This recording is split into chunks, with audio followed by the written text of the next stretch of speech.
Hi, I'm Jen from House One, and today I'm showing how I built a clamp rack as a part of my Ultimate Mobile Workbench project series.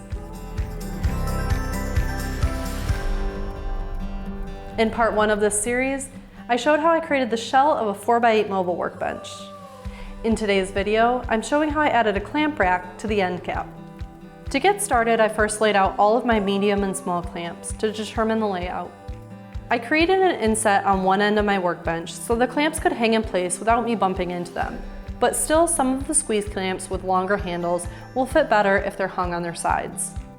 The plan is to create a shelf for my K-body parallel clamps, variable spring clamps, and premium spring clamps, followed by a dowel that will hold a roll of plastic for paint projects, along with a cutter. Below this, I'll mount my one-hand trigger bar clamps on their sides, followed by my angle clamps and their table clamps, and then fill in the middle with 2 sizes of ratcheting spring clamps. With my layout planned, I cut a 4-inch wide strip of leftover plywood to length for the first shelf, and then mitered a few angled support blocks. I drilled pocket holes in the pieces, and then secured the blocks under the shelf with glue and nails, making sure to direct all of the pocket holes towards the back for later installation.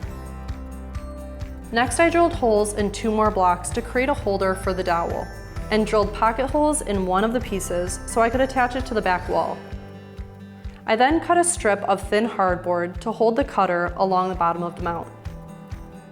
I drilled pocket holes in a 1x4 board to create a rod for the trigger clamps, and a 1x2 to create a rod for the ratcheting clamps.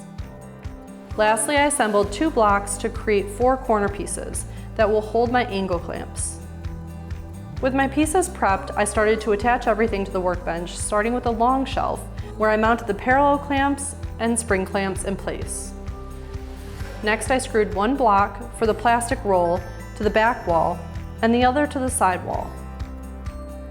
I could then nail the hardboard in place and add the cutting strip and the roll of plastic on the dowel. I then screwed the blocks to the back wall for the one-hand trigger clamps, staggering their height to make more room, and then added smaller 1x2 blocks in the middle for the 2 sizes of my ratcheting clamps. Finally, I added corner blocks along the lower section using pocket hole screws, and then added the angle clamps. I added a 1x2 block beside them to hold their table clamps. And with that, my clamp rack was complete.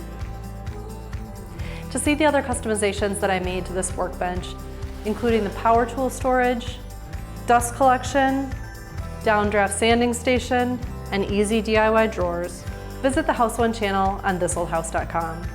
I'm Jenn Largesse. Thanks for watching, and I'll see you next time.